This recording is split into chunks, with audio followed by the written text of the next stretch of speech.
사랑과 은혜가 충만하신 하나님 아버지, 분주한 삶 속에서도 한 주를 시작하는 주일 이 시간을 예배로 저희 삶의 일부를 드릴 수 있게 하심을 감사를 드립니다. 주와 함께하는 이 예배의 시간, 잠시 마음을 정돈하고 무거운 삶의 짐과 마음을 주님 앞에 쏟기를 원합니다. 우리의 모든 것을 아시고 살피시는 주님께 모든 것을 감출 것 없이 내려놓기를 원합니다.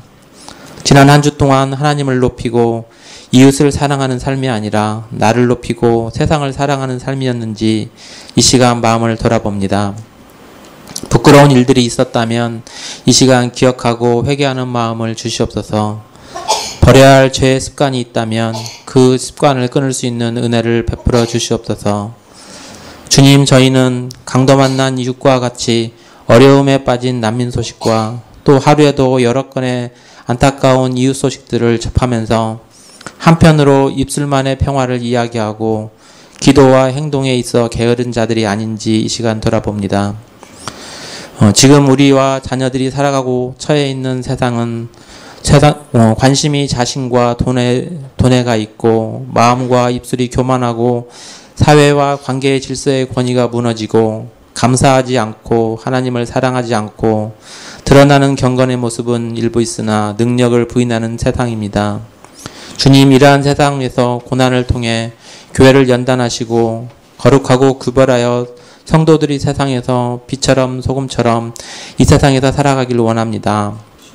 바울의 디모데후서에 기록된 것처럼 마지막 때 일을 교회의 고난을 기억하며 가기를 원합니다. 또한 이러한 고난의 때 저희의 약함을 기억하시고 늘 주 성령께서 연약한 저희와 함께 하시어 저희의 육신은 약하나 주의 능력을 힘입어 살아가는 은혜를 매일 체험하며 살아가기를 원합니다. 복음으로 인해 세상의 고난도 기쁨도 부활도 오직 주와 함께 하며 누리기를 원합니다. 참으로 이 세상을 살아가는 저희에게 성령의 충만한 은혜가 필요하고 성령의 충만한 임재만이 이 세상에서 죽지 않고 살아가는 유일한 길임을 깨닫기를 원합니다. 주님, 70년 만에 찾아온 민족의 평화의 기회를 위해 기도합니다. 모든 역사를 주관하시는 하나님, 이 민족을 위해 이 땅의 교회와 성도로 회개의 영을 부어주시고 이 민족의 안녕과 평화를, 세계 평화를 위해 기도하게 하시옵소서. 주님, 건강을 위해 기도하는 성도들과 가족들이 있습니다. 건강을 온전하게 회복시켜 주시어 주님을 섬기고 이웃을 사랑하는 삶에 더욱 매진할 수 있도록 은혜 베풀어 주시옵소서. 특별히 연로하신 권사님들 주의 보살핌 가운데 더욱 건강을 붙들어 주시어 온전한 마음으로 하나님을 바라보고 섬길 수 있도록 건강을 허락하여 주시옵소서. 주님, 요즘 실물 경제가 참으로 어렵습니다. 이 어려운 시기에 물질로 어려움을 겪는 가정이 있다면, 성도들을 있다면 주님 기억하고 보호하여 주시옵소서. 물질적인 어려움으로 신앙의 어려움을 겪지 않게 각별히 보살펴 은혜 베풀어 주시옵소서. 주님, 이 시간 더욱 주의 말씀을 사모하는 마음을 주시옵시고 말씀을 전하는 자나 듣는 자 모두 주의 지혜로 깨닫기를 원하고 기도드립니다. 예수님의 이름으로 기도드립니다.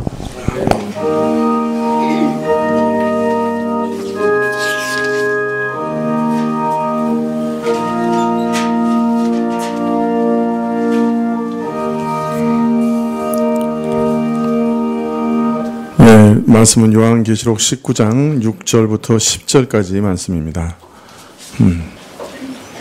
요한계시록 19장 6절부터 10절까지 말씀입니다.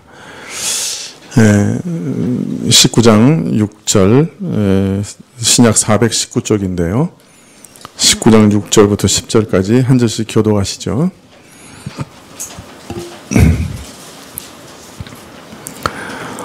보좌에서 음성이 나서 가로되 하나님의 종들 곧 그를 경외하는 너희들아 물론 대수하고다 우리 하나님께 찬송하라 하더라.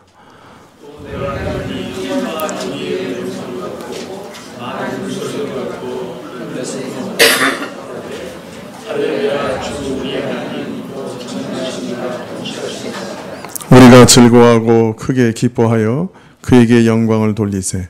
어린 양의 혼인기약이 이르렀고 그 아내가 예비하였으니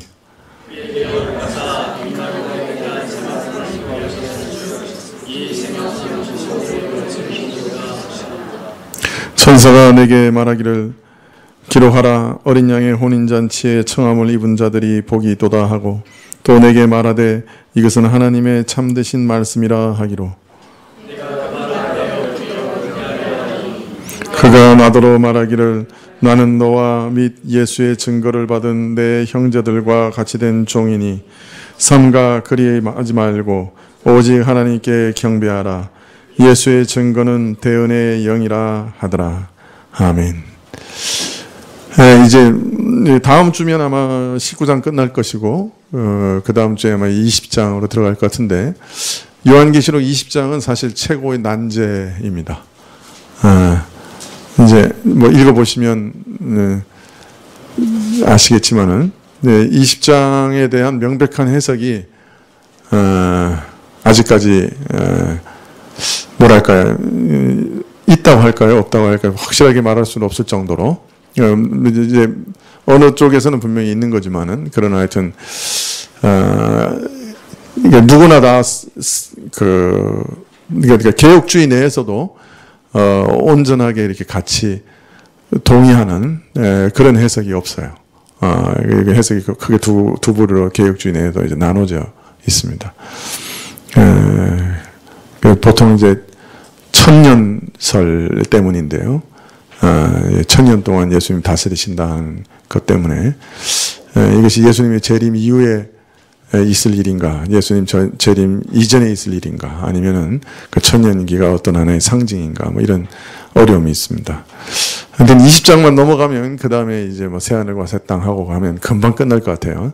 하여튼 계시록을 지금까지 인내로 들어주신 우리 성도님들께 깊이 감사를 드립니다.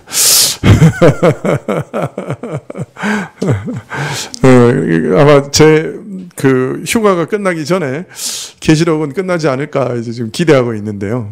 하여튼 특별히 20장을 잘 이렇게 해석할 수 있도록 기도해 주시면 고맙겠습니다. 이게 이제 마지막 하나의 큰 관문이 남았는데요. 이 20장의 난관을 이제 돌파해 가면 계시록은 이제 거의 끝나지 않을까 그렇게 생각합니다. 계시록 19장은 17장과 18장과는 조금 다른 시각에서 바벨론의 멸망에 대해서 다루고 있다고 말씀드렸죠. 17장, 18장은 영적 음행, 마귀의 권력을 따라서 하나님을 대적하고 마귀가 세우는 짐승에게 절하는 그런 음행, 영적 음행 범하는, 그렇게 인도하는, 유혹하는 바벨론을 멸망시키시는 일에, 심판하시는 일에 초점이 맞춰져 있습니다. 17장, 18장은. 19장은 이런 바벨론의 멸망이 하나님의 구원 계획과 어떤 관련을 갖고 있는가 하는데 초점을 맞추고 있습니다. 말하자면 바벨론의 멸망에 대한 새로운 시각을 보여주고 있다고 할 것입니다. 그래서 19장에서는 바벨론의 멸망은 하나님께서 행하신 참되고 의로운 심판이요, 그 종들의 피를 신원하는 일입니다. 그리고 여기서 나타난 하나님의 구원과 영광과 능력을 찬송하고 있지요. 하나님께서 구원을 이루시는 일이, 자신의 영광과 권세를 드러내시는 일이 바로 바벨론의 멸망이다, 이렇게 말씀하고 계시는 것입니다. 오늘 말씀에서는 이 바벨론의 멸망을 전능하신 하나님의 통치와 관련지어 말씀하시면서 특별히 이 바벨론의 멸망에 관한 서술이 어린 양의 혼인잔치로까지 이어지는 것을 볼 수 있습니다. 먼저 6절에 보면 하나님의 통치와 관련해서 이렇게 말합니다. 또 내가 들으니 허다한 무리의 음성도 같고 같은 물소리도 같고 큰 내성 같아서 가로되 할렐루야, 주 우리 하나님 곧 전능하신 이가 통치하시도다. 하나님께서 바벨론을 그 행위대로 보응하여 심판하시고 성도들의 피를 신원하시는 이 일이 하나님의 통치로 말미암은 것이다 하는 것을 알리시되, 그 알리시는 음성이 심상치가 않습니다. 앞에서는 허다한 무리의 소리, 24장로와 네 생물들이 외치는 것, 이렇게 한 가지 이미지로 표현하고 있는데 여기서는 무려 세 가지 이미지를 동시에 사용합니다. 뭐 어떻게 되어 있죠? 허다한 무리의 음성 같고, 또 많은 물소리 같고, 큰 내성과 같아서. 이 요한은 사실 여기서 매우 고심하고 있는 것 같아요. 자기 귀에 들리는 그 소리가 너무나 크고 너무나 우렁차고 아주 충격적으로 큰 소리인 거죠. 그죠? 근데 그걸 독자들에게 어떻게 전달할 것이냐. 그래서 세 이미지를 한꺼번에 동원합니다. 그래서 많은 무리의 허다한 무리의 음성 같고 많은 물소리 같고 큰 뇌성 같다. 그렇게 말합니다. 크고 우렁찬 음성, 허다한 무리, 많은 물소리 같은 참 뇌성 같은 찬양이 할렐루야로 시작합니다. 온 하늘을 장엄하고 웅장한 할렐루야로 가득 채운 찬양을 상상해 보십시오. 성가대를 생각해 보십시오. 그리고 내가 그 가운데 서서 하나님을 찬양하고 있다고 하는 것을 한번 상상해 보십시오. 얼마나 놀라운 일입니까? 예전에 작년인가 누가 이렇게 카톡으로 동영상을 하나 보내줬는데, 보통은 이제 이렇게 큰 외국에 이렇게 극장 보면 1층, 2층, 3층, 4층 이렇게까지 이렇게 층이 이루어져서 이렇게 둥그렇게 이렇게 오페라 하우스가 있잖아요. 그럼 보통 오페라 하우스 앞에 그 무대에만 성가대가 서서 이렇게 찬양을 하잖아요. 근데 이 동영상은 그 오페라 하우스 전체의 모든 좌석에 사람들이 다 일어나서 찬양을 하는 거예요. 핸드폰으로 들어서 그 소리가 실감 있게 다 들리진 않지만, 그러나 한번 상상을 해보세요.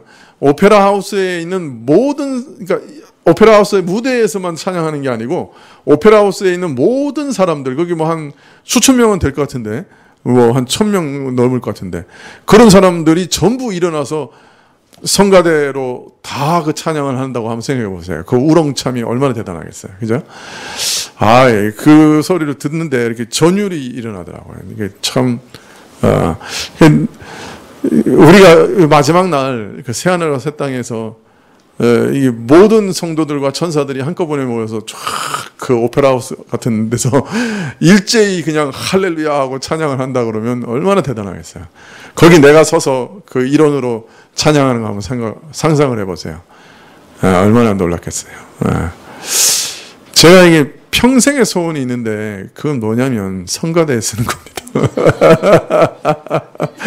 일단 제가 성가대를 못 쓰는 이유는 두 가지인데, 하나는 설교를 하기 위해서 못 쓰는 것이고, 두 번째는 음을 잘 다스리는 사람이기 때문에 못 씁니다.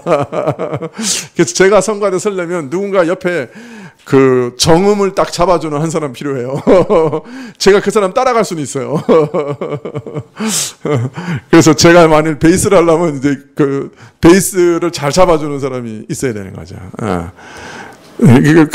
사실 이제 성가대가 잘 하려면 성가대 각 파트마다 한 사람씩 그렇게 잡아주는 사람이 있어야 돼요. 그러면 이제 성가대가 확연히 좋죠. 하여튼 제가 은퇴를 하는 순간에 저는 성가대로 갈 생각입니다. 성가대가 받아주기만 하면. 제가 그 교회 부목사 할 때는 저녁에 이제 남성들 성가대 쓸 때 제가 일부러 막 가서 끼고 성가대 했거든요. 얼마나 하나님을 찬양하는 게 좋습니까? 일단 성가대 하면 호흡이 좋아지고요. 찬양이 일주일 동안 늘 이렇게 있기 때문에 영적으로도 좋고요. 하여튼 오래 산대요, 성가대 하면. 이 땅에서도 오래 산대요. 다음 주에는 아마 이쪽에 4칸 더 세워야 될지도 모르겠어요. 사실 우리 본분이 하나님을 찬양하는 것이 그게 우리 인생의 목적이잖아요, 사실. 우리가 왜 이 땅에 존재합니까? 사실 하나님 찬양하고 하나님 경외하고 높이는 것, 그분께 영광 돌리는 것이 우리 인생의 목적이니까 그 찬송하는 것만큼 더 좋은 건 없는 것 같아요. 찬양하면서.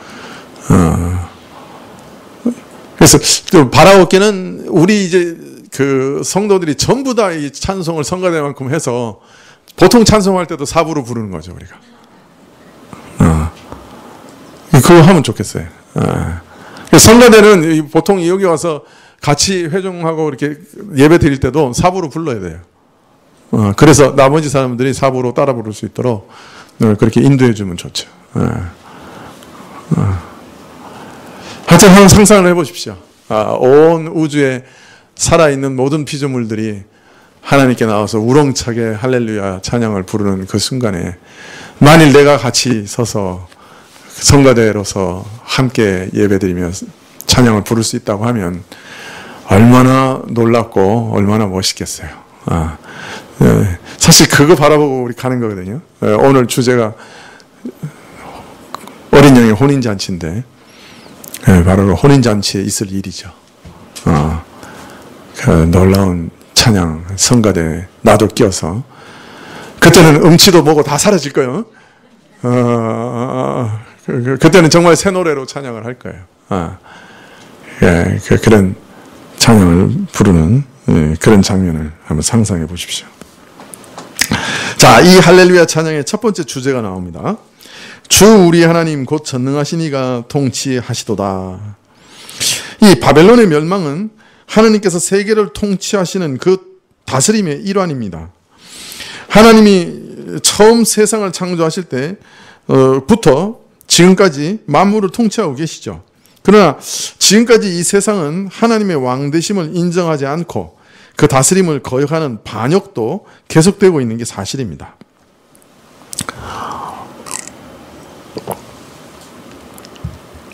거기에 이 반역에 대한 하나님의 심판도 계속해서 이 땅에서 이루어지고 있습니다. 그렇기 때문에 하나님의 통치하심의 선하심이 이 땅에서는 이게 가려져 있어요. 온전히 드러나지 않습니다. 일단 하나님에 대한 반역이 끊임없이 일어나기 때문에 인생들이 하나님에 대해서 범죄하죠.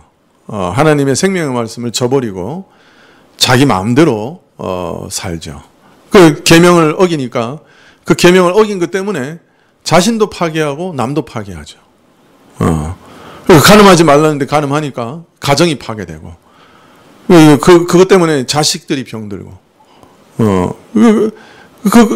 그런데 그것을 그냥 하나님께서 내버려 두시는 것 자체가 그 모든 사람에게 심판이 돼요. 그래서 계명을 파괴하는 것 자체가 사실은 우리 자신에게는 죽음의 길이고 그 죽음의 길로 나아갔을 때 우리가 그 계명 파괴로 인한 모든 쓴 열매를 거두는 것 그게 바로 또 우리 인간애들에게는 모두 심판이 되죠. 그런 역사. 그래서 인간들이 하나님을 계속 거역하며 또 그렇게 해서 하나님의 계명을 파괴하고 또 그 파괴한 쓴 열매들을 다 거두어서 어떤 면에서 하나님의 심판을 계속 받고 있는 것. 이게 지금 역사의 모습이기 때문에 이 역사 안에 하나님의 선하심을 발견하기가 쉽지 않아요. 살인하지 말라는데 사람을 살인하고 미워하지 말라는데 서로 미워하고 서로 시기하고 질투하고 싸우고 다투고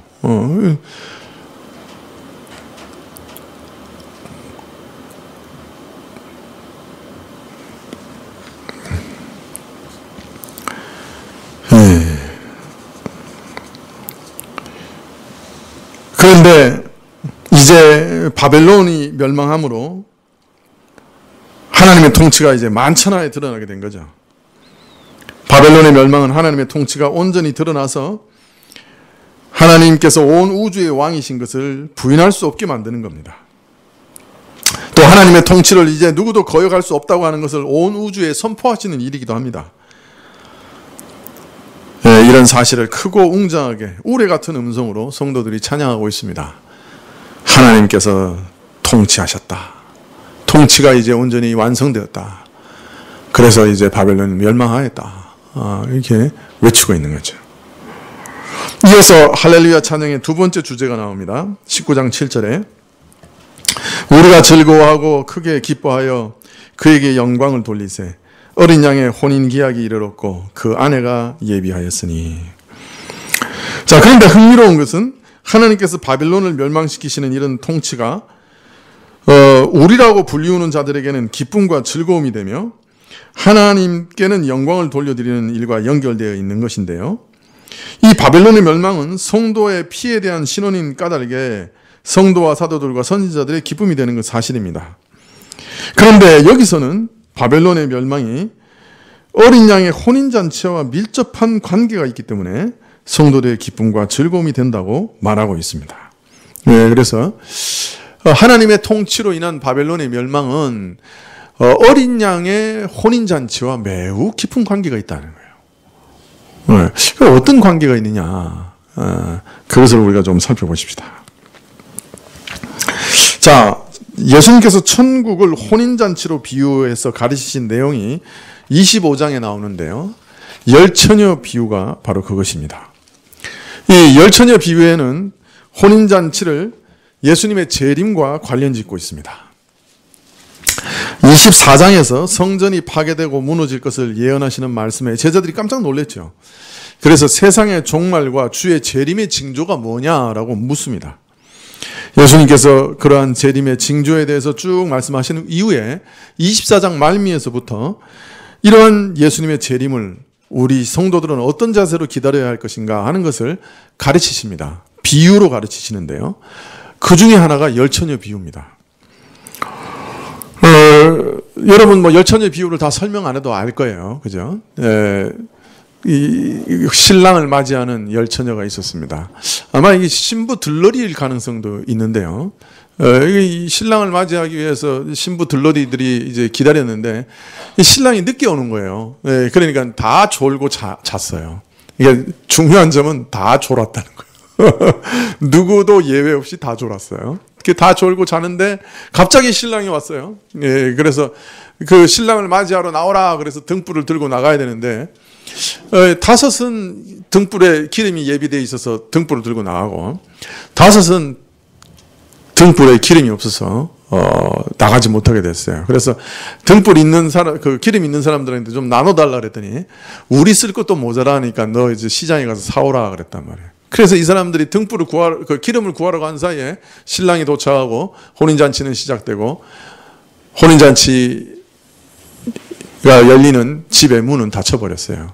그래서 나머지 다섯은 혼인잔치에 못 들어간 거죠.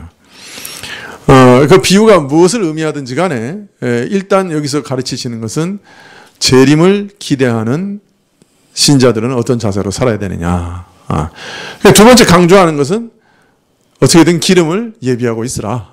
오랫동안 졸 만큼 모두가 다 졸 만큼 오랜 기간 후에 오실 수 있으니 기름을 예비하고 있으라. 이게 두 가지죠. 두 가지 메시지죠. 네.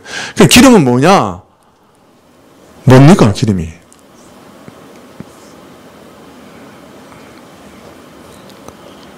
네, 보통은 우리가 기름은 성경에서 많이 비유하기를 성령 하나님에 비유하죠. 네, 그러나 거기서 그렇게 간단한 문제는 아니죠. 네, 성령 하나님을 받은 우리 신자로서의 모든 삶의 아름다운 열매도 거기 포함되어 있는 것이라고 생각합니다. 여하튼 예수님 열처녀 비유는 그 혼인잔치는 그러니까 언제 이후에 이루어지는 거예요? 예수님 재림 이후에 일어나는 거예요. 그게 혼인잔치의 시점입니다. 그러므로 계시록 19장 7절 이하에 나오는 혼인잔치는 예수님의 재림 이후에 있을 혼인잔치를 우선적으로 가리킨다고 볼 수 있어요. 자, 그런데 문제는 계시록에서 말씀하시는 어린 양의 혼인잔치가 꼭 재림 후에만 있을 것이라고 단정할 수 없는 또 다른 이유가 있어요. 그건 왜 그러냐? 예수님께서 혼인잔치라고 비유하시는 것이 또 하나 있어요. 마태복음 22장에 있어요. 네. 마태복음 22장 2절부터 한번 보시겠어요?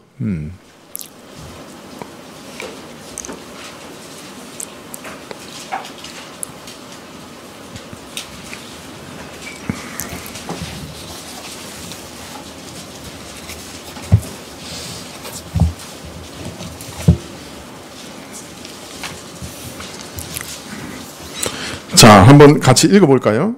2절부터 먼저 7절까지 한번 읽어보십시다. 시작.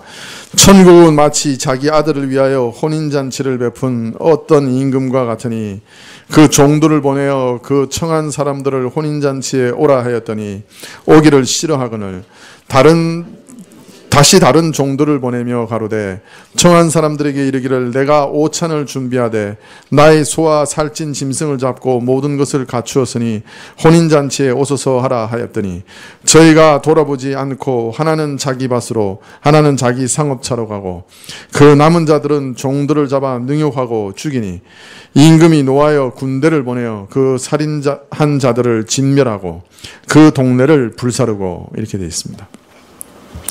천국은 이렇게 천국 비유죠. 천국은 아들을 위하여 잔치를 베푼 어떤 임금과 같다. 2절에 그렇게 말씀하고 있죠. 하나님께서 아들을 위하여 신령한 혼인잔치를 배설합니다. 아들 그리스도께서 자신의 신부를 취하여 맞아들이는 그런 천국의 신령한 잔치를 베푸신 것이죠. 그래서 모든 사람이 함께 와서 그 기쁨에 동참하게 하셨습니다.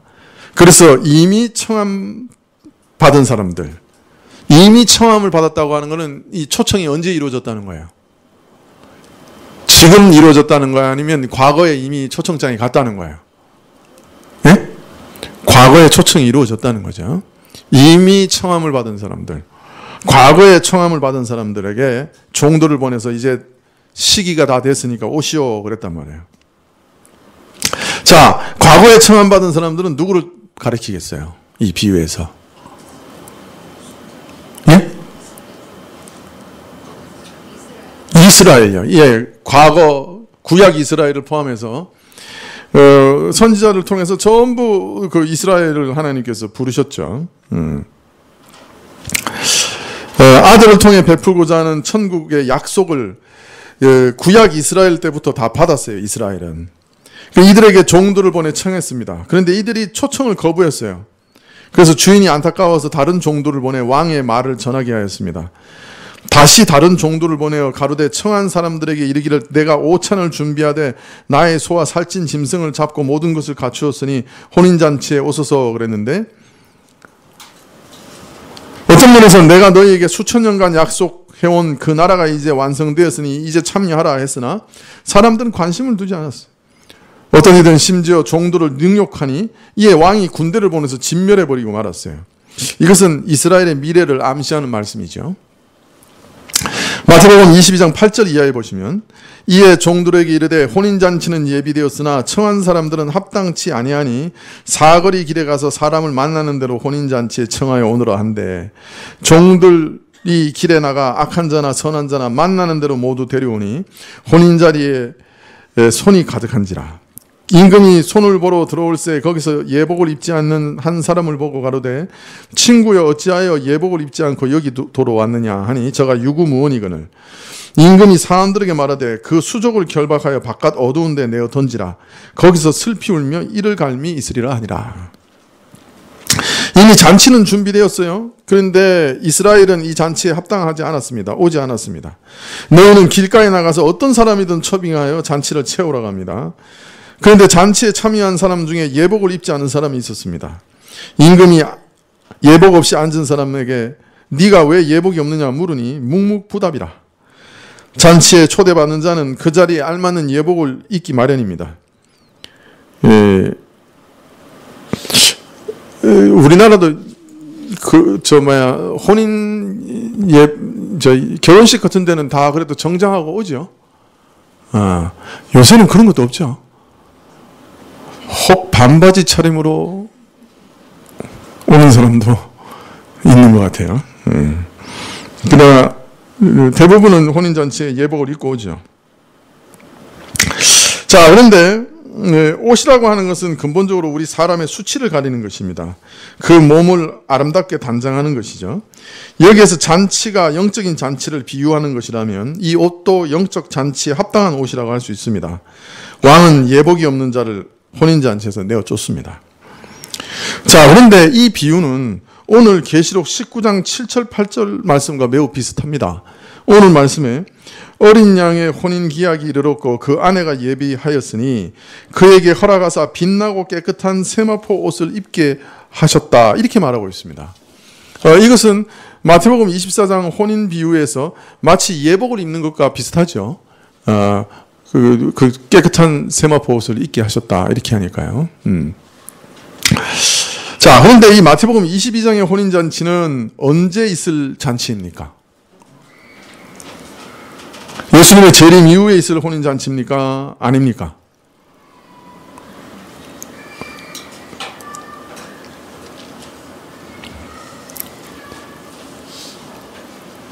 일단 시점이 구약의 이스라엘부터 이스라엘을 부른 걸 얘기하세요. 지금도 이스라엘을 불렀다고 얘기하시는 거예요. 그 다음에 그 사람들이 안 들어오니까 어떻게 합니까? 초대받은 이스라엘이 안 들어오니까 어떻게 해요? 길거리에 나와서 산지사방에서 그냥 선한 사람이다 악한 사람이 막 데리고 옵니다. 이거는 뭘 비유하는 겁니까? 이방인들이 주의 교회에 이제 들어올 것을 비유하고 있는 거죠. 자, 그러면 예수님 이전의 구약 이스라엘부터 예수님 당시 이스라엘 그리고 이후 이방인들을 끊임없이 초청하는 잔치를 말씀하고 계시니 이 잔치는 예수님의 재림 이후의 잔치라고 말하기는 어렵죠. 이 잔치는 계속해서 손님들을 청해드리는 잔치입니다. 본래 청함을 받은 자들이 초청을 거절한 일은 예수님 당시의 이스라엘은 물론이요 옛적 이스라엘 역사를 다 포함하여 비유적으로 말씀하시는 거죠. 그래서 이스라엘에게 선지자를 보냈을 때 종을 보냈을 때 다 비웃고 심지어는 돌로 쳐 죽이고 그 말도 오늘 다 나오는 거죠. 예. 사거리의 길에서 사람을 만나는 대로 혼인잔치에 청한 것은 이스라엘의 담을 넘어서 장차 이방인에게까지 복음이 전파될 것을 이후 진행될 일까지 확장하여 말씀하고 계시는 것이죠. 그러므로 이 혼인잔치의 시점을 한 시점으로 고정하기가 어렵습니다. 그러므로 7절에 혼인 기약이 이르렀다. 오늘 계시록에 혼인 날이 이르렀다는 말도 재림 후의 잔치뿐 아니라 복음이 전파되는 그 전체 역사를 물론 저 과거 이스라엘 역사로부터 장차 땅끝까지 복음이 전파될 때까지의 역사를 다 포함한 말씀으로 이해해야 할 것입니다. 그러므로 계시록 19장의 혼인잔치는 예수님의 초림부터 재림까지 지속되는 혼인잔치요 예수님의 재림으로 인해 그 대단원의 막을 내릴 혼인잔치로 이해하는 것이 좋을 듯합니다. 자, 그래서 우리는 25장과 22장의 비유를 다 받아들여서 예수님의 초림부터 재림까지 이어지는 혼인잔치 그리고 예수님의 재림 이후에 완성될 혼인잔치를 이해하는 것이 좋겠습니다. 자, 계시록 19장 8절에 그에게 허락하사 빛나고 깨끗한 세마포를 입게 하셨은즉 이 세마포는 성도들의 옳은 행실이다. 자, 아내가 예비되었습니다. 7절에 그렇게 얘기합니다. 그리고 그에게 빛나고 깨끗한 세마포를 입도록 허락하셨습니다. 이 세마포는 성도의 옳은 행실이라. 큰일 났네. 성도의 옳은 행실이니까 우리하고는 상관없네. 성도의 옳은 행실이라 그랬으니까 이거 어린 양 혼인잔치 참여하는 게 이거 쉽지 않겠어요? 그죠? 성도의 옳은 행실 있어야지 되는 거 아니에요.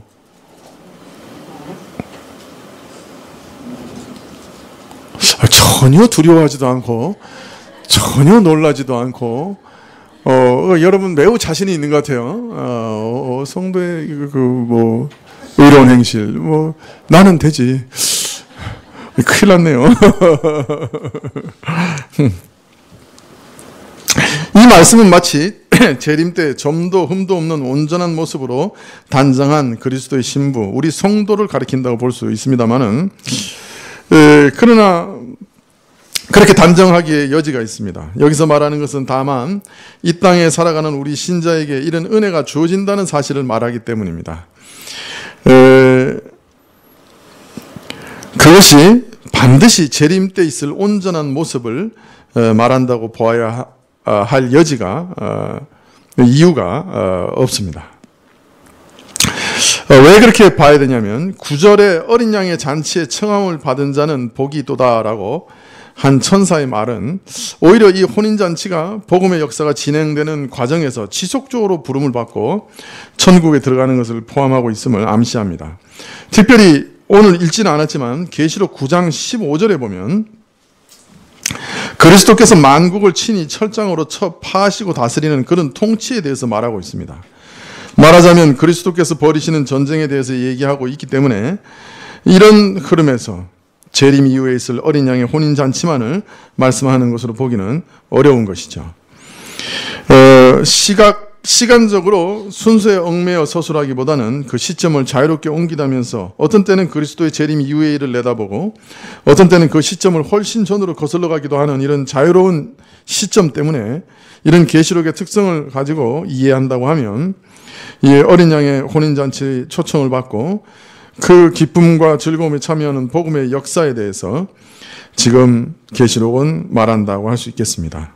즉 한편으로는 바벨론이 이끄는 짐승의 권력이 온 땅을 휩쓰는 가운데 성도는 핍박과 환난을 겪을 것이지만 이와 동시에 이와 나란히 문 영혼을 복음으로 초청하여 어린 양의 혼인잔치의 기쁨을 누리게 하는 복음의 역사도 아울러 함께 진행될 것입니다.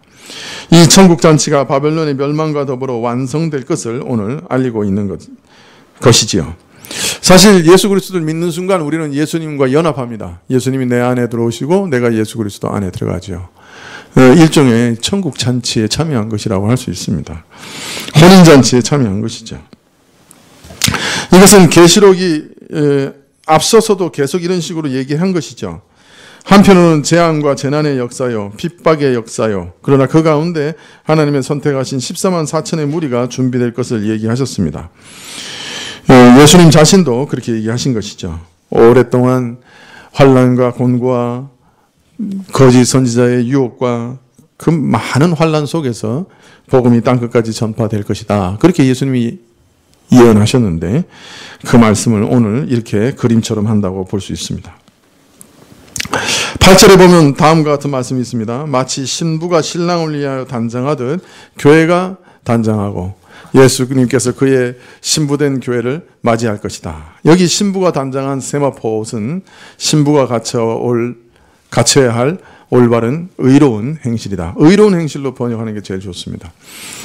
잘못 생각하면 성도들의 의로운 행실이라고 할 때 우리를 맞이하시는 조건이 의롭게 사는 것이다. 이렇게 생각하기 쉽습니다만은 8절을 자세히 보면 그에게 허락하사 빛나고 깨끗한 세마포 입을 옷을 입게 하셨다. 이렇게 되어 있습니다. 누가 허락하신 거예요? 그 세마포 옷을? 하나님이 허락하신 것이죠. 다른 말로 말하면 이 세마포 역시 은혜로 주어졌다 하는 것을 알 수가 있습니다. 7절에는 그리스도의 신부된 자가 스스로를 예비하였다. 자신을 준비하였다. 이렇게 얘기하고 8절에는 이 세마포가 이들에게 주어졌다고 말합니다. 인간의 책임과 하나님의 주권적인 은혜의 요소가 여전히 함께 가고 있는 것이죠. 이 세마포는 성도들의 의로운 행실이기 때문에 성도들이 스스로 준비하는 것이 틀림없습니다. 그럼에도 불구하고 그에게 허락하였다. 이렇게 말씀합니다. 주어져서 있게 된 것입니다. 그래서 이러한 의로운 행실은 성도 스스로의 행실인 동시에 하나님의 선물로 주어진 것입니다. 이런 이중성은 그리스도인의 성화에 있어서 매우 뚜렷한 특징입니다. 성도는 구원을 이루어가야 하는 것이지만 동시에 이 구원은 하나님의 선물입니다.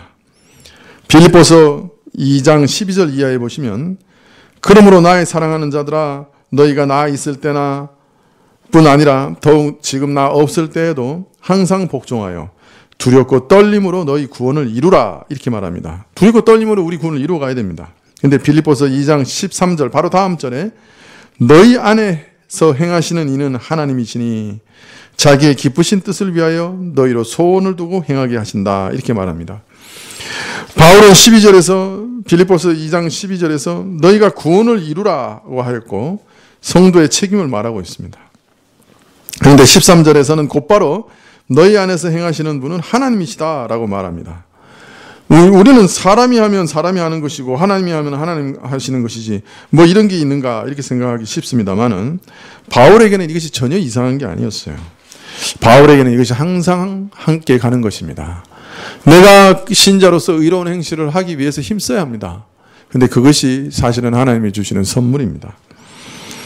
성경은 항상 같은 목소리로 같은 말씀을 하십니다. 성경의 저자가 달라진다고 해서 요한이 다른 말하고 바울이 다른 말하는 법이 없습니다. 항상 같은 말을 합니다. 물론 우리 이성으로는 다 파악되기 힘든 말씀이죠. 그러나 우리가 경험으로는 언제든지 경험할 수 있는 말씀입니다. 분명히 내가 선을 행했어요. 그런데 성령께서 하셨다 하는 것을 내가 압니다. 시간이 좀 지나서 돌이켜보면 그때 그거 다 성령께서 도와주셔서 된 거구나. 그렇게 알게 돼 있는 것이죠. 오늘 우리로 참 성령께서 주시는 성령의 열매, 의로운 행실들로 단장하는 신부로 계시록은 우리를 이렇게 그림처럼 보여주고 계십니다.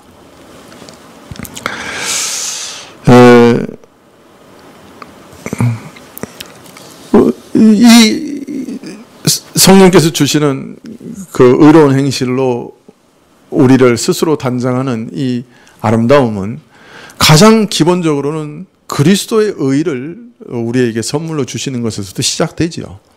그게 없으면 아예 시작이 안 되는 거니까요. 그리스도의 의를 선물로 주시는 것으로 시작되고, 그리고 그 이후에도 성령께서 계속해서 성령의 열매를 우리에게 주셔서 그것을 마치 신부가 단장하는 것처럼 우리가 단장하도록 그렇게 하신 거죠. 또 교회가 합당한 의로운 행실로 교회를 단장하도록 그렇게 하신 것이죠.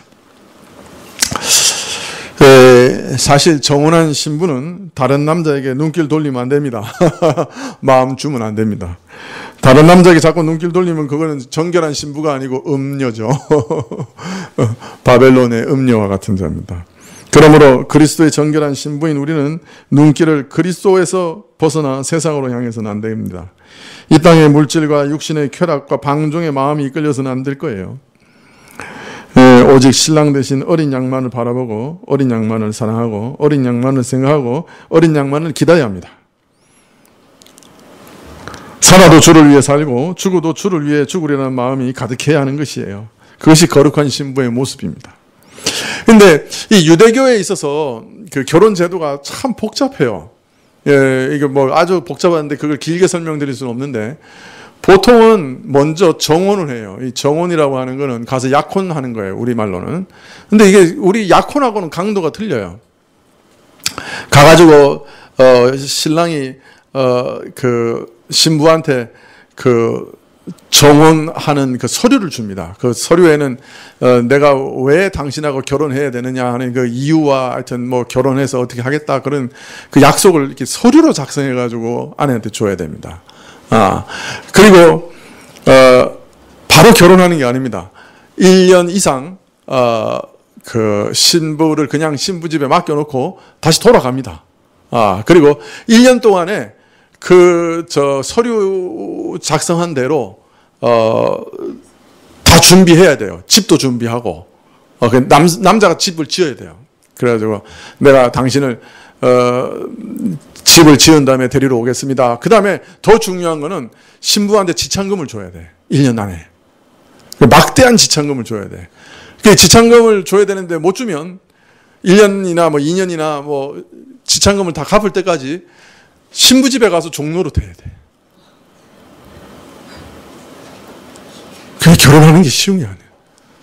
그러고 나서 이제 집도 다 지어지고 지참금도 다 주고, 지참금이라 그러나 그걸, 그죠? 그거 다 주고, 그 다음에 이제 신부 아버지가 야 이제 너 결혼 준비 다 됐으니까 신부 데려와라. 그러면 그냥 가서 데리고 오는 거야. 그러니까 신부가 늘 준비하고 있어야 돼. 또 1년 동안이는 이제 신랑이 언제 데려올지 모르니까. 그게 이제 이 열처녀 비유에 나오는 장면이에요. 그러니까 이제 신랑이 가서 이제 신부를 데리고 오는 거야.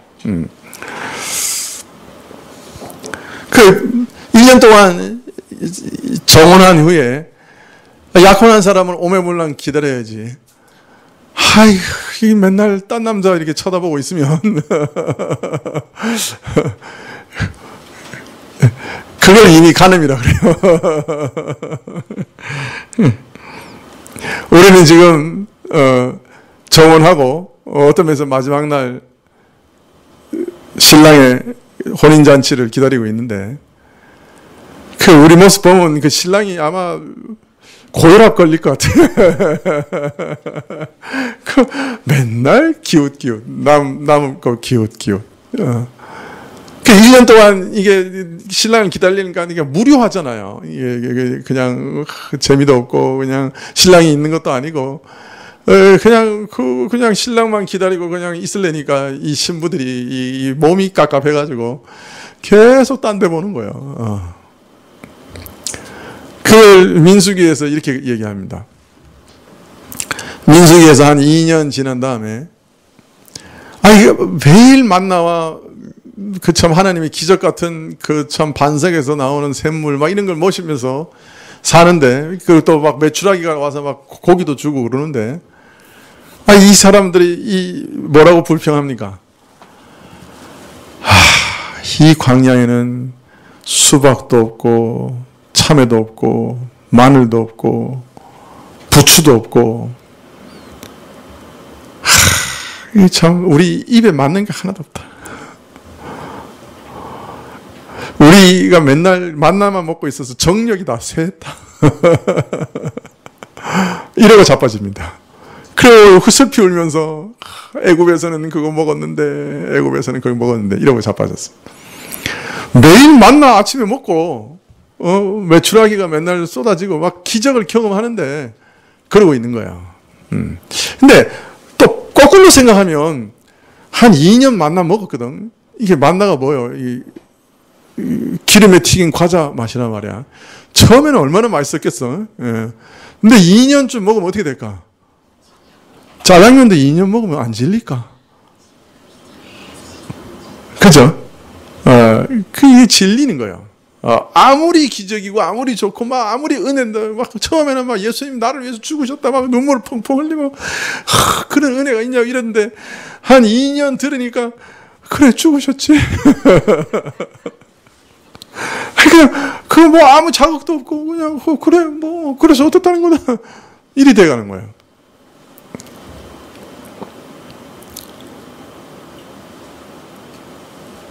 그래서 옛날 생각이 소록소록 나는 거예요. 그래 그때는 그래도 밤에 금요일 날 금요 기도에 안 오고 그런 데 가지도 않고 그냥 금요일마다 불금을 불태우면서 치맥과 함께 몸을 흔들고 좋았는데 금요일마다 이 기도에 갈래니까 이러고 오는 거예요. 슬금 옛날 생각이 나는 거예요. 믿기 전에 옛날 생각이 싹 올라오는 거예요. 요게 시험에 때요. 마귀가 그때를 기다린다고.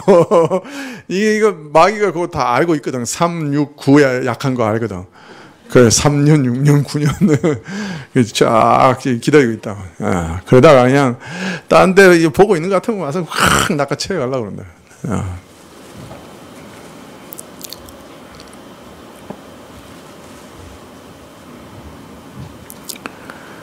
어린 양의 정결한 신부가 돼야 되는데 우리는 맨날 힐끗힐끗 세상 쳐다보고 딴 남자 쳐다보고 저 남자 진짜 잘생겼지?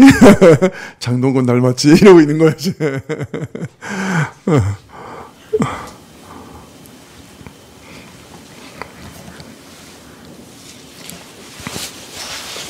요새는 장동건 말고 누굴 네? 누굴 따라? 또 모른 체하고 아무 말도 안 해주네. 누가 요새 인기요? 예? 정혜인? 그 사람 진짜 내가 모르는 사람이네. 장동건. 그 다음에 또 장씨 하나 있던데. 예? 유도신문에 넘어가지 말라고.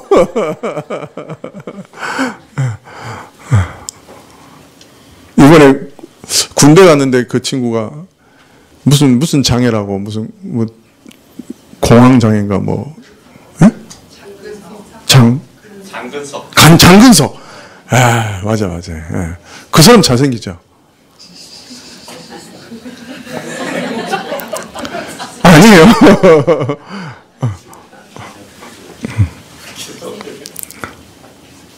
예? 이 여자 비슷하게 생겨갖고요. 예. 기생오래비 같이. 기세 오래도 일합니다. 같이 생겼답니다. 이 부분은 녹음해서 제외해 주십시오. 아니, 우리가 자꾸 힐끗 보는 거예요. 참 이상해. 예. 그리고 신앙생활 조금 연륜이 생기면 그 다음부터 이게 자꾸 뒤돌아봐요. 내가 믿기 전에 이렇게 좋았는데, 믿기 전에는 이렇게 자유로웠는데, 믿기 전에 이렇게 자유롭게 죄를 지었는데 이러면서 그걸 그리워해요. 오히려. 예, 그래서 위기가 오는 거죠. 신앙인에게는 어떤 면에서 누구에게나 찾아와요. 사실은 이게 이스라엘에서, 이 광야에서 이스라엘만 찾아온 게 아니에요. 우리 신앙인들에게 다 찾아옵니다. 그러나 우리가 그때 잘 생각해야 돼요. 내가 지금 어떤 신분이냐 말이야. 내가 정결한 신부란 말이야. 혼약을 했단 말이에요. 정결한 신부. 혼인잔치만 안 했지 사실 결혼한 거예요. 이스라엘의 입장에서는. 그래서 마태복음에 마리아하고 요셉이 정혼했다 그랬잖아요. 그런데 마리아가 임신했다는 거 알고 몰래 놓아주려고 그랬잖아요. 그 돌로 맞는 일이거든. 이제 이미 결혼한 걸로 인정하기 때문에. 우리가 바로 그리스도 정혼한 아주 정결한 신부잖아요. 그런데 그렇게 살면 되겠어요? 방탕하게 살면 안 되잖아요. 음녀로 살면 안 되잖아요. 정결한 신부인데 자꾸 세상에 헐끗 쳐다보고, 근데 그때 그 세상에서 그렇게 잘 살았고 좋았는데, 그렇게 자꾸, 그리고 사실 이제 돌아가려고 해도 돌아갈 수도 없어. 성령께서 꽉 붙잡고 계시는데 돌아가봐도 그 별로 재미없어요. 옛날처럼 해봐도 그렇게 재미없다고. 그렇다고 꼭 해볼 필요는 없어요. 예. 그리고 이 신부를 위해 예수님께서 얼마나 값을 지불하셨어. 그죠? 이스라엘은 신부를 위해서 노동을 하거나 아니면 돈을 지불하거나 그랬지만 예수님께서는 자기 신부를 위해서 뭘 지불하셨어? 자기 생명값으로 속전하셨잖아요. 자기 생명을 희생하신 분 아니에요. 그런 값을 받아놓고, 예수님의 생명값을 받아놓고, 목숨값을 받아놓고, 세상 것에 미혹돼서 자신을 더럽힌다고 하면 그 신부가 그 올바른 신부냐 말이에요. 목숨값을 받았는데.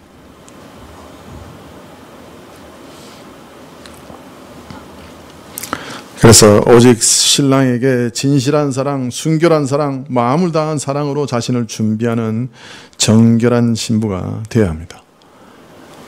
의로운 옷으로 성령의 열매로 자기를 담장하기를 힘써야 하는 거예요. 9절에 천사가 내게 말하기를 기록하라. 어린 양의 혼인잔치에 청함을 받은 자들이 복이 있도다 하고 또 내게 말하되 이것은 하나님의 참되신 말씀이라 하기로. 여러분, 어린 양의 혼인잔치에 참여하는 것이 얼마나 복된지 여기 기록하라고 그랬어요. 기록하라. 요한은 계속 기록하고 있는데 굳이 또 기록하라 이렇게 얘기할 필요가 뭐 있겠어요. 그런데 이 요한계시록에서 기록하라고 말할 때마다 거기서는 항상 장래 하나님께서 신자들에게 줄 축복을 얘기해요. 그래서 항상 기록하라 그럴 때 처음에 요한계시록을 기록하라는 말 외에 나머지 3번인가 4번은 전부 다 장차 성도들이 누릴 영광을 기록하라고 얘기하세요. 그러니까 우리가 받을 영광이 얼마나 대단한 것인지 성경은 강조하기 위해서 너 기록하라. 이게 혼인잔치에 초청받는 것이 얼마나 대단하고 얼마나 놀라운 복인지 네가 꼭 기억해라. 그렇게 얘기하고 계시는 거예요. 우리가 참 오늘 기도 제목을 내려고 그러는데 우리 최 권사님이 양 다리 무릎이 다 고장이 나셔가지고 인공관절로 다 교체하는 수술을 했어요. 지난주 목요일 날 마저 다른 쪽 또 목요일인가 수요일 날 했는데 다음 주 화요일 날 척추 수술을 또 하셔요. 제가 어제 신방을 했는데 이 척추에다가 이게 그 밑에서부터 관을 뚫어가지고 올라가지고 가서 척추의 그 석화된 부분을 다 뜯어낸대. 그 척추내 다 긁어낸다는 거예요. 그게 자꾸 신경을 건드려가지고. 그래서 그 수술을 또 하세요.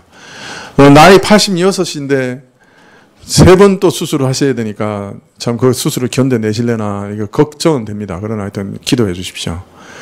이제 뼈마다 이게 다 수술하시는 거예요. 지금 이제 아파가지고.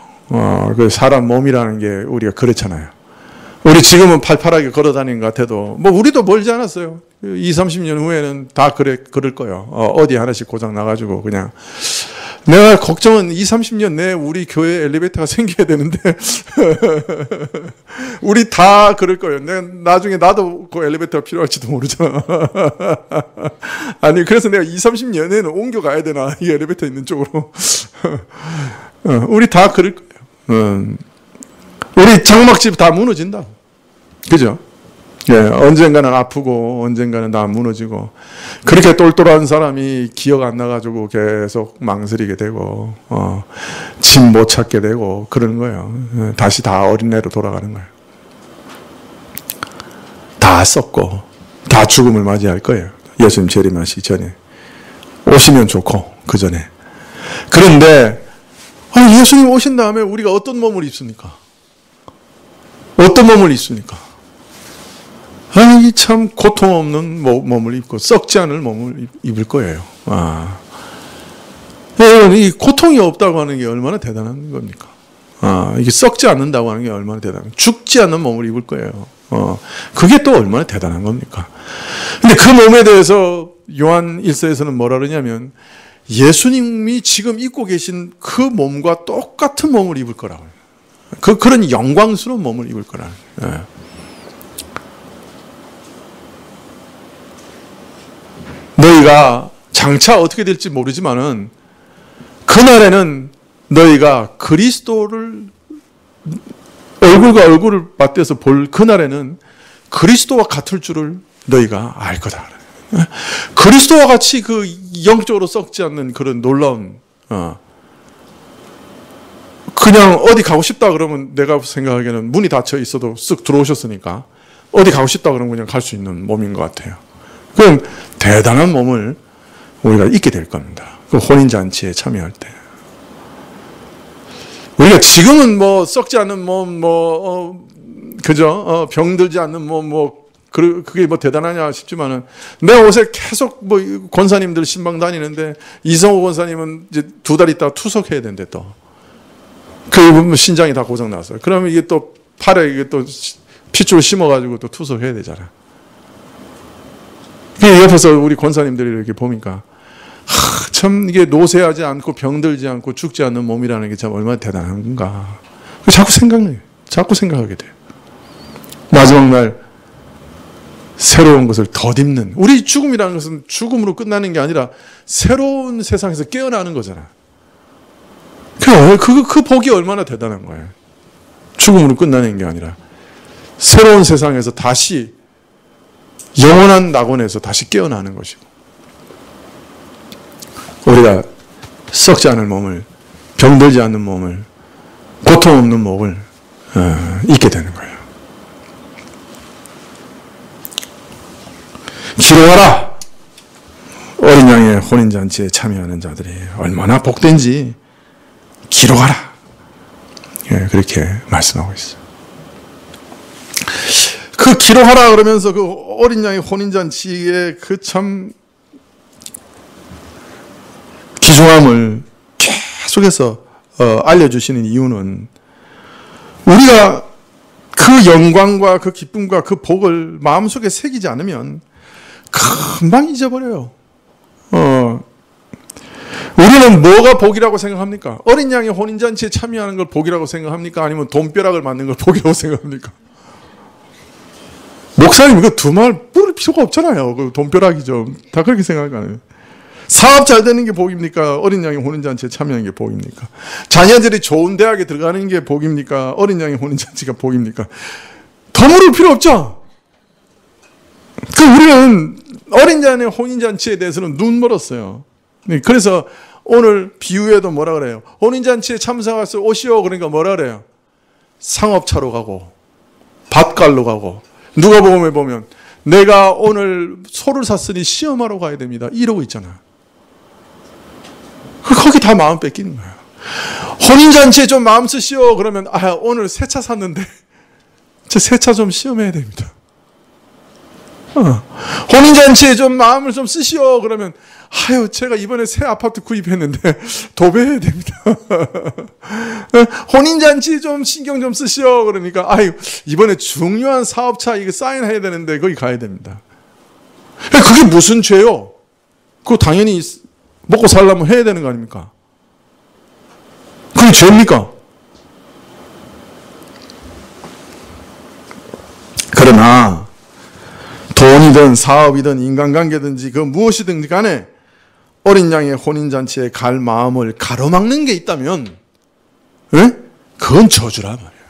그건 저주란 말이에요. 우리 분명히 먹어야 돼요. 우리 소도 가서 실험도 해봐야 되고 밭도 갈아야죠. 그래야 먹고 살죠. 근데 왜 그거를 갖다 비유로 드시냐고. 우리가 거기 온통 마음을 뺏겨서 어린 양의 혼인잔치에 참여하는 일에 대해서는 신경 안 쓰고 사는 게 우리이기 때문에 만일 그런 것들이 우리가 혼인잔치에 참여하는 것을 가로막는 것이라고 하면 그건 저주라 말이에요.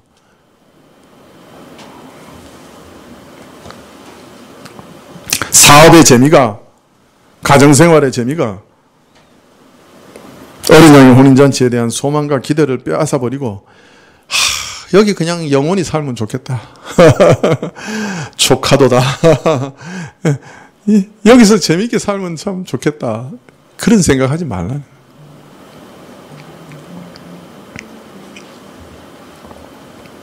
부르시면 언제라도 탁 털어버리고 갈 준비가 돼 있어야 돼요. 그래서 종종 하나님께서 우리에게 고난을 주세요. 고난을 주셔야 이렇게 기도하거든요. 주여 오늘 밤에 데려가세요.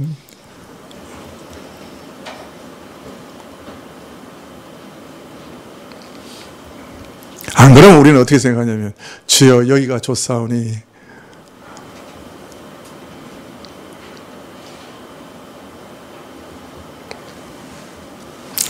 우리의 당연한 일, 우리의 일상의 일 그런 것이 그러나 너무나 우리를 번잡해 해서 혼인잔치에 대한 기대감을 사라지게 하고 거기에 가는 것을 가로막는 일이라고 하면 그것은 심각하게 잘라내야 됩니다. 계시록 19장 10절 마지막 절에 오늘 본문 마지막에 내가 그 발 앞에 엎드려 경배하려 하니 그가 나더러 말하기를 나는 너와 및 예수의 증거를 받은 내 형제들과 같이 된 종이니 삼가 그리하지 말고 오직 하나님께 경배하라. 예수의 증거는 대언의 영이라 하더라. 요한이 이 메시지를 듣는데 너무 영광스러우니까 그런지 전하는 천사 앞에 엎드려서 경배하려고 그랬어요. 그러니까 천사가 당황하면서 야 니는 나나 하나님의 종인데 하나님을 섬기는 종인데 하나님을 경배하고 나에게 절하지 마라 이렇게 얘기합니다. 자, 그런데 거기 아주 이상한 말이 있어요. 네가 하나님께만 경배하고 오직 나한테는 절하지 말아야 된다 하고 말하면서 그 이유에 대해서 얘기하기를 예수의 증거는 대언의 영이기 때문이다 이렇게 얘기합니다. 이 말이 참 해석하기가 어려워요. 이게 소유격을 뭐 어떻게 보느냐, 뭐 이게 따라서 아주 복잡해요. 그래서 크게 뭐 한 4가지 정도로 나눠서 이렇게 번역이 가능한데, 그거 뭐 오늘 시간 다 됐는데 그 일일이 따져서 설명드리기는 좀 어려운 것 같고, 그냥 한마디로 말하면 예수의 증거는 예언의 영이다. 예언의 영은 여기서 성령이라는 뜻이죠. 여기 대언이라고 번역했는데 예언이라고 번역하는 게 더 맞습니다. 그러면 예수의 증거는 예언의 영이라는 말은 도대체 뭐냐? 비록 천사가 그리스도의 계시를 지금 요한에게 보여주고 있기는 하지만 그 계시의 주체는 어디까지나 하나님이시요 하나님께서 주신 것을 알리시는 7영 곧 성령이시다 하는 것을 말씀하고 있는 것 같아요. 자기에게 경배하려고 한 요한을 만류하고 하나님을 경배하라고 하였으니 그러면서 말하기를 참으로 참된 예언의 영, 진정한 계시의 영은 성령이시다. 이렇게 알리고 있는 것이라고 보아야 될 것입니다. 진정한 계시의 주체는 성령이시다. 그러므로 우리는 항상 하나님을 경배해야 한다. 이렇게 지금 말하는 것으로 볼 수 있습니다. 기록하라. 참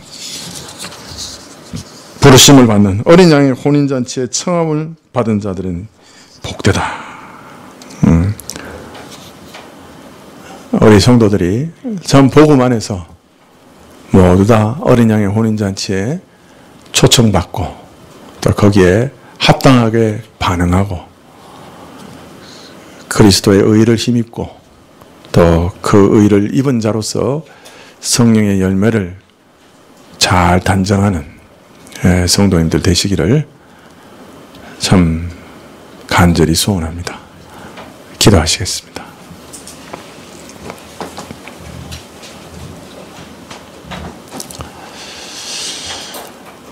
주님, 참 세상도 거칠고 교회도 혼란스럽고 내 안에 있는 마음도 참 탐심이 가득하고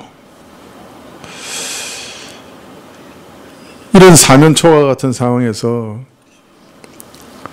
그리스도의 정결한 신부로서 자신을 지켜내고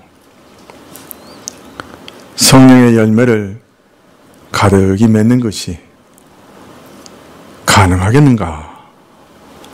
날마다 자문하게 됩니다.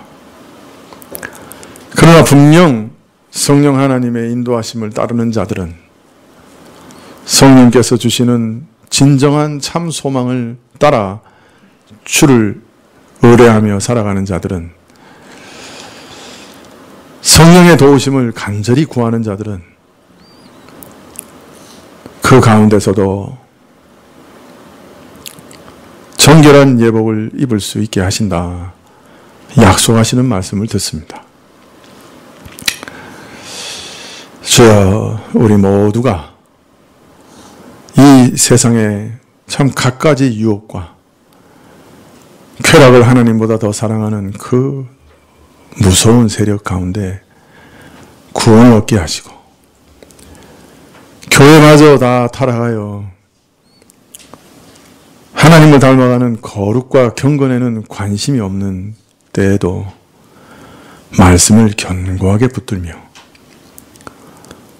내 속에서 탐심과 정욕이 마치 화산이 폭발하는 것처럼 폭발하며 나를 유혹할 때도 주 성령의 능력으로 이것을 이기고 극복하는 놀라운 은혜가 우리에게 주어지기를 기도합니다. 주님께서 우리 안에 승리하시고 우리를 이기시기를 기도합니다. 그리하여 마지막 혼인잔치에 참여할 때 그 수많은 성가대들 안에 우리 한 사람 한 사람 다 하나님을 우렁찬 목소리로 할렐루야 찬양하게 하시기를 기도합니다.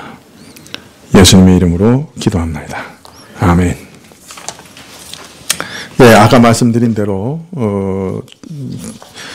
주님 가르친 기도로 예배를 표한 후에 우리 최윤숙 권사님 화요일 날 그 척추 수술하는 것까지 하나님께서 무사히 잘 수술하게 하시고 허리로 인한 통증이 지금 앉아있지도 못하시거든요. 그 허리로 인한 통증이 다 해결될 수 있도록 또 많이 줄어들 수 있도록 위해서 기도해 주십시오. 우리 김준현 집사님이 그 조합을 통해서 의원을 설립하고 지금 참 애쓰는데 계속해서 적자적인 상태예요. 그래서 하나님께서 계속 지속 가능한 수준으로 병원을 올려주시도록 위해서 기도해 주시고 또 아니면 다른 곳에서라도 도움을 받아서 계속해서 병원이 유지될 수 있도록 위해서 기도해 주십시오. 네. 주님 가르친 기도로 예배를 피하겠습니다. 하늘에 계신 우리 아버지시여, 이름이 거룩히 여김을 받으시오며 나라의 임하옵시며 뜻이 하늘에서 이룬 것 같이 땅에서도 이루어지이다. 오늘날 우리에게 일용할 양식을 주옵시고 우리가 우리에게 죄 지은 자를 사하여 준 것 같이 우리 죄를 사하여 주옵시고 우리를 시험에 들게 하지 마옵시고 다만 악에서 구하옵소서. 대개 나라와 권세와 영광이 아버지께 영원히 있사옵나이다. 아멘.